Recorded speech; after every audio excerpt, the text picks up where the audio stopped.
பெராண்டா race banking மற்றும் government தேர்வுகளுக்கான online மற்றும் ஆஃப்லைன் பயிற்சி.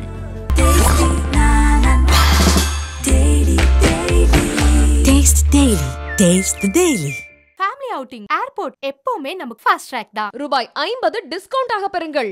சிவகார்த்திகேயன் அவங்களுக்கு மூன்றாவதா ஒரு ஆண் குழந்தை பிறந்த விஷயத்த ரொம்ப சந்தோஷமா தெரிவிச்சிருக்காரு.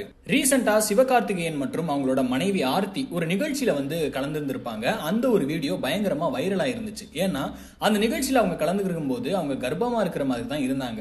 அப்போ நிறைய பேர் அந்த வீடியோவை ஷேர் பண்ணி சிவகார்த்திகேயன் மற்றும் ஆர்த்தி தம்பதிக்கு மூன்றாவது ஒரு குழந்தை பிறக்க போகுதா, இதை யாருக்குமே சொல்லலையே அவங்க அப்படின்ற மாதிரிலாம் கேள்வி எழுப்பிட்டு இருந்தாங்க.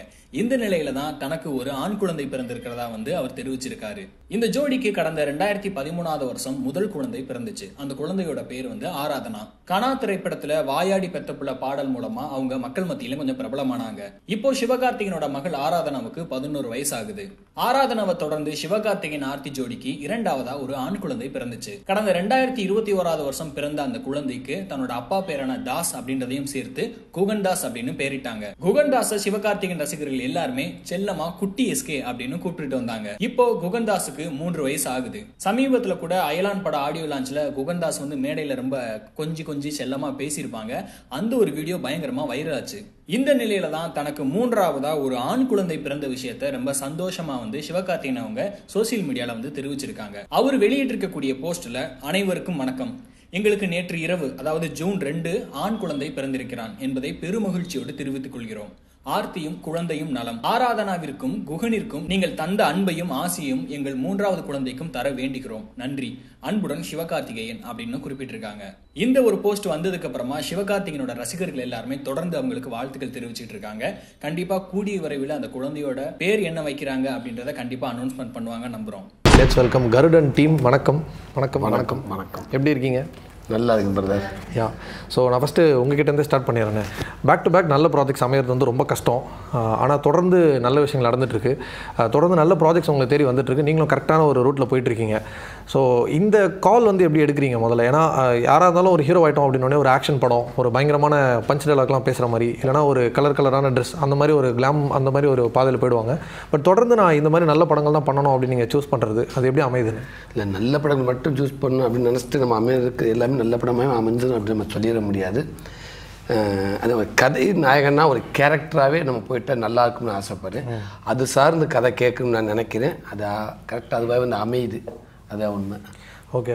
அண்ட் இப்போது விடுதலை ஒரு மிகப்பெரிய டிரான்ஸ்ஃபர்மேஷன். வெற்றிமாறன் சார் கூட அந்த படம் பண்ணது.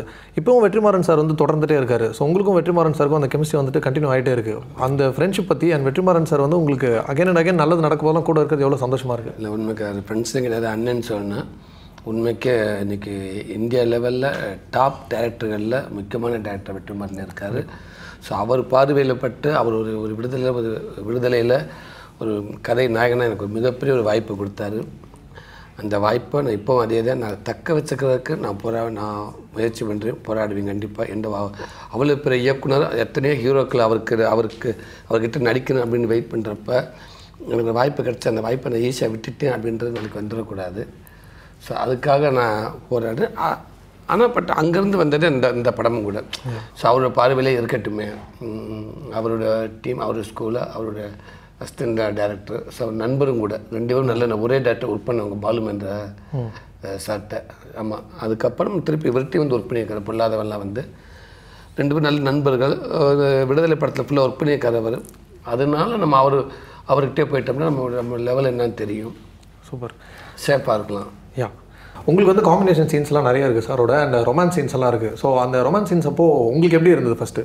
இட்ஸ் நாட் எக்ஸாக்ட்லி ரொமான்ஸ்ன்னு சொல்ல முடியாது. எனக்கு of course it is romance, but it's more of like ஒரு இமோஷனல் சப்போர்ட், ஒரு மாரல் சப்போர்ட், அந்த மாதிரி தான் எனக்கு ஃபீல் ஆச்சு. There is a lot of love. In fact it was fun shooting or எங்களோட அந்த சீன்லாம் ஜாலியாக இருந்துச்சு. ஆனால் சார் வெரி சப்போர்ட்டிவாக இருந்தார். எனக்கு கொஞ்சம் because it's only my second movie, எனக்கு அந்த தயக்கம் இருந்தது. But sir was very supportive. Like it's good, it's fine, it's செமையாக பண்ணுறீங்க, அந்த மாதிரி நிறையா மோட்டிவேஷ்னலாக இருந்தது. And he is also very good. Like அவர் ஆக்ஷன் சொன்னதுக்கப்புறம் he won't be himself. I can only see Sokkan and I can only be Vinnarasi. I can't be Revati there. Okay. So it is very easy to work with him. அவர் வந்து நடுவில் comedy பண்ணுவார்.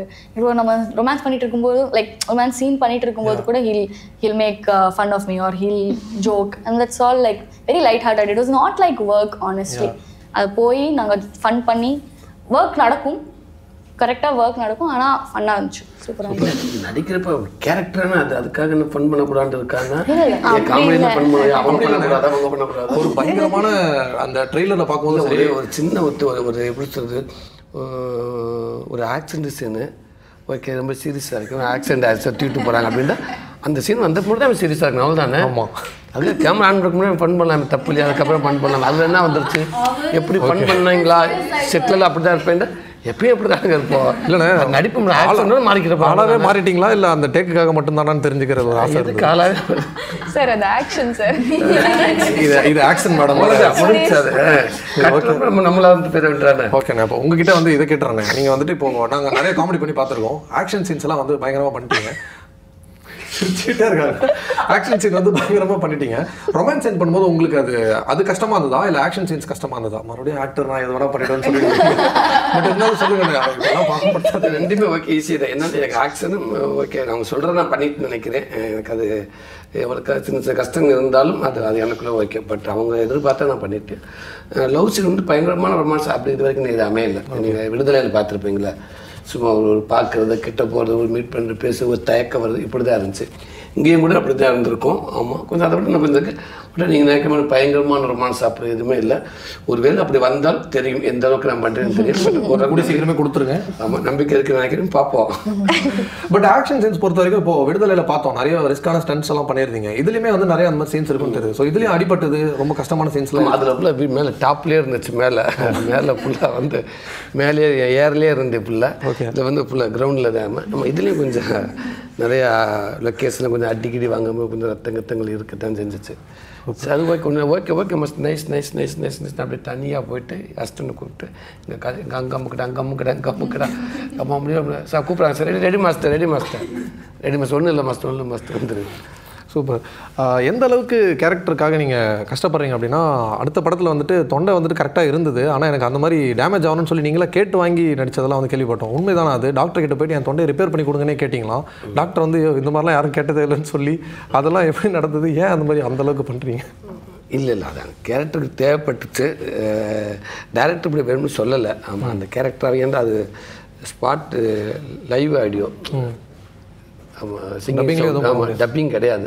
அப்படின்னா அந்த கேரக்டருக்கு ரொம்ப முக்கியமாக இருந்துச்சு. அது ஒரு தொண்டை கட்டி பேசுகிற மாதிரி, தொண்டை கட்டியில் பெயின் ரொம்ப நாள் கட்டி இருந்துட்டு ஒரு தொண்டை இதாக எடுத்துரும். பெராண்டா ரேஸ் பேங்கிங் மற்றும் கவர்மெண்ட் தேர்வுகளுக்கான ஆன்லைன் மற்றும் ஆஃப்லைன் பயிற்சி.